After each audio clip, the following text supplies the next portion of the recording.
Hello, my name is Kelly Heckman, and I'm the co-founder of FiXiT, a nonprofit dedicated to ending companion animal overpopulation by creating marketing and incentive-based strategies to give all pet owners the desire and ability to get their animals spayed and neutered. In this webinar, I will describe the process that we use to implement our marketing program on St. Croix in the U.S. Virgin Islands in order to increase demand for spay and neuter on the island and a population of pet owners that just weren't taking responsibility for getting their dogs and cats spayed and neutered. I hope you've been following along on this journey for implementing a marketing strategy on the island of St. Croix to increase demand for spay and neuter. Up until this point, through the series of webinars, we've identified our target community, who are the people that we want to take action, where are they located, and what kind of behaviors are they demonstrating, and most importantly, what are some of the challenges that they face that might be impacting their decision of whether or not to spay and neuter their dogs and cats.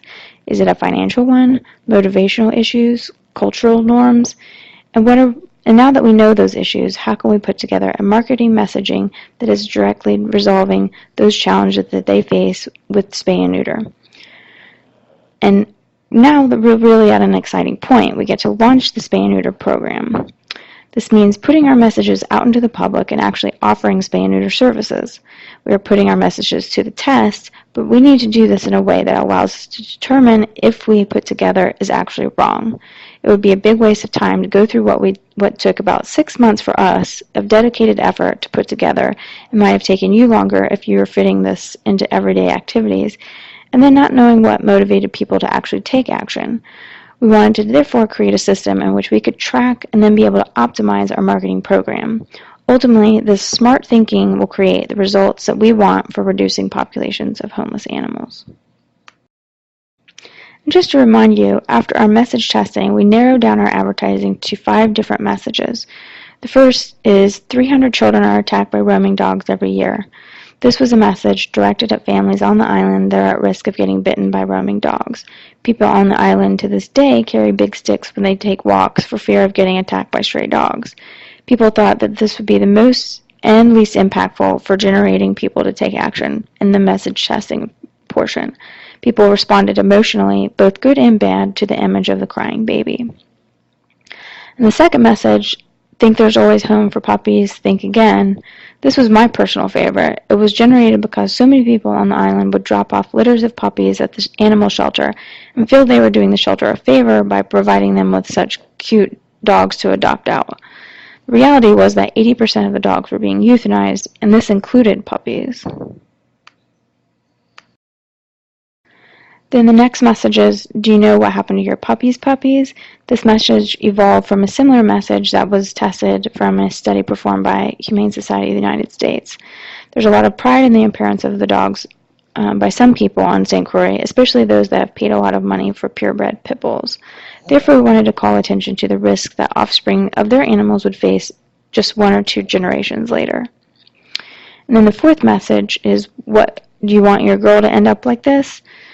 The message came to us from discussions with the shelter staff. People would relinquish female dogs with drooping nipples because they didn't like their appearance. We felt this could be a good message of prevention and, of course, a little shocking to talk about, grab people's attention.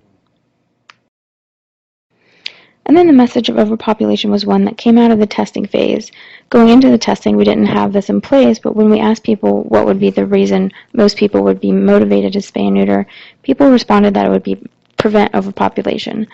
We did not shy away from using the outrageous euthanasia statistics front and center, and for this ad we put those numbers in a way that people could really digest. 4 out of 5 are killed. But in this ad, we added a hopeful tagline, together we can end this, and added cute photos of animals. This was in contrast to the darker or more grabby attention of the other signs. But these were the 5 that we launched our low-cost program to start with. We started by offering surgeries at $25, and this was a price point in which the previous program that had been offering surgeries for, and we wanted to minimize the variables that we were changing at large in order to specifically understand the impact of our marketing program. We will later change the pricing structure to determine those effects, but to start we wanted to focus on the message and the ads. And the next step, since we had our ad and concepts together, was to figure out all the media platforms in which we could use these ads.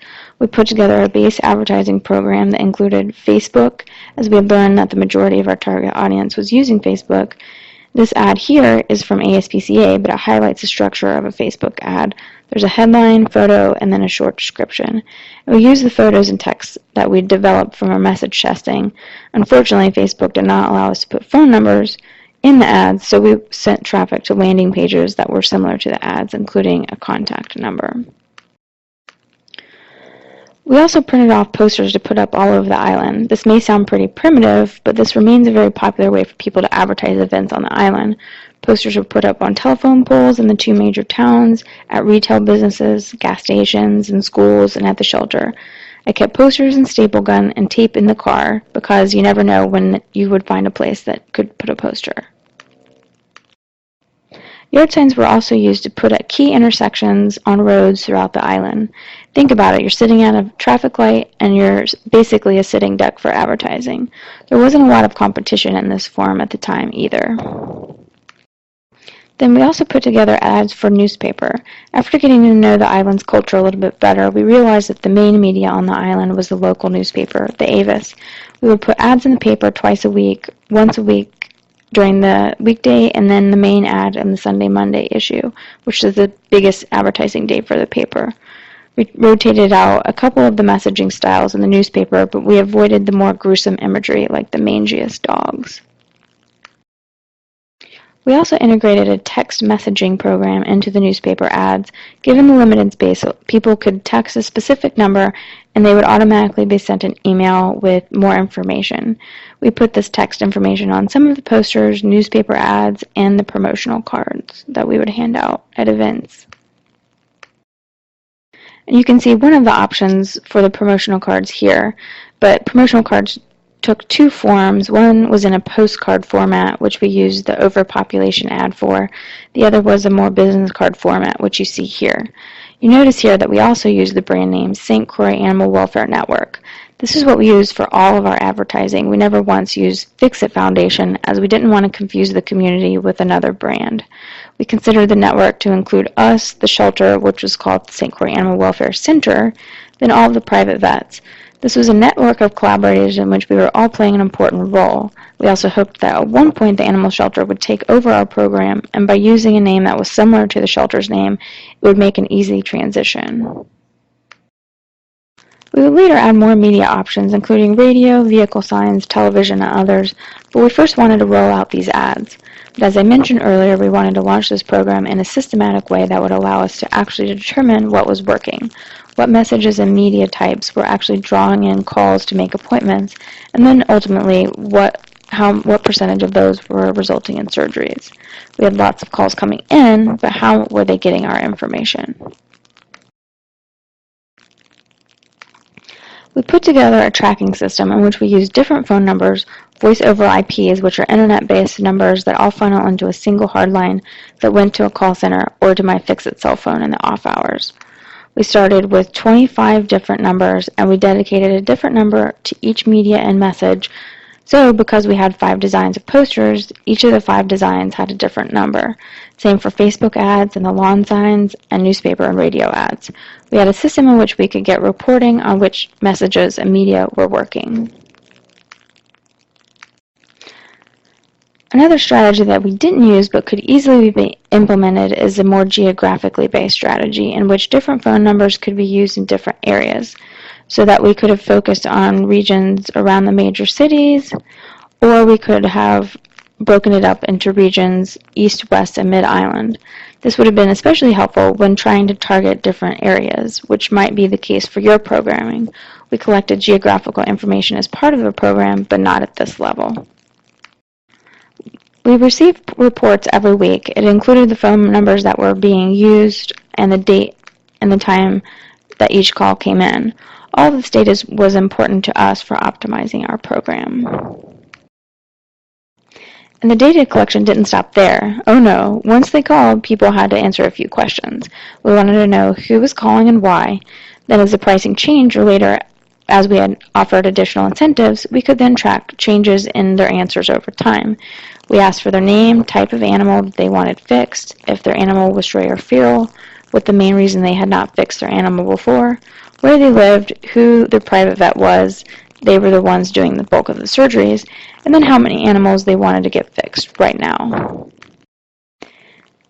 Then, at the end of every week, we would get reports back from the call center with this information for every person who had called in to participate in our offer. For example, this person, Tracy Scott, had a female cat that was not a stray or feral that needed to be fixed. She had not spayed her cat already because she had just gotten it, but she lives in Calcahoon Estate and has no existing relationship with the vet. Then you see this 10-digit code associated with that record that starts with the 40. We used a 10-digit code system to track even more information. The call center would distribute the code, and then people would use that code to make an appointment with the vet. The vet would then give us the code in order to be paid for the surgeries. So we knew who called us and then who was actually getting the surgeries. The first 2 digits correspond with the week of the year in which the code was given. The call center told people that the codes were good for 4 weeks, even though this was really not enforced, but we hoped would inspire people in order to make appointments immediately. It also meant that we could determine how long the turnaround time between making the call and then actually getting the surgery was. The second 2 numbers were the year. The third 2 were the vet in which the surgery would be performed. If a person had no relationship with the vet, we would consider where they lived and then otherwise distribute appointments equally among the private vets. This meant that we were sending new business to vet offices and were able to document that, and this was a great incentive to them. Then the remaining digits were a unique code so that no surgery would have the same code, and we could refer back to that number and that we received from the vet and find that link where the information we received from the original survey. After time passed, we were able to use the tracking system in place to determine what media were pulling calls. We'll talk more about using all of this data in the next webinar module for optimizing your marketing program, but a few spoilers. There were some media that really stood out. Newspaper and yard signs each made about 1/3 of the call volume, while almost nobody was taking advantage of the text messaging system. Facebook and posters were also not pulling a lot of calls, but we'll talk more about that information in total and how that was used to optimize our program. Similarly, not all the messages resulting in calls equally. Overpopulation was doing very well, while the message of protecting the family from roaming dogs performed the worst. Again, we will talk more about how this responded to a pattern in the next webinar module on optimization. One more piece of data that is especially important as we were making decisions as we began to think about how to optimize our program is what we call cost per call. All we did was add up all the cost of the advertising for each medium and then divide it by the number of calls that we received per media type. This gave us an objective piece of information which was really important in our decision making. Some media were really cheap, such as printing posters or the promotional cards, while some were really expensive, such as newspaper ads or radio. We needed to be able to weigh the pros and cons as we began to think about optimization. So to summarize this presentation, once you have your ad designs ready to launch your program, you need to choose where your ads will be distributed, and once you have your ads out there, that's not the end. This is really just the beginning. If you devise a system to track the success of each ad, then you can determine which are performing best. Gathering data at each point of contact with your target audience gives you a lot of power to understand them and which will be important to optimize your program moving forward. Of course, gathering data is not enough. You will need to actually analyze the data, and as we gave you a peek here, there will be success and failures. It is important for the success of your program and the animals to know and distinguish the good and the bad. Get smart updates on FiXiT-foundation.org/smart or Facebook-FiXiT Foundation. Or you can just send questions to smart@fixitfoundation.org.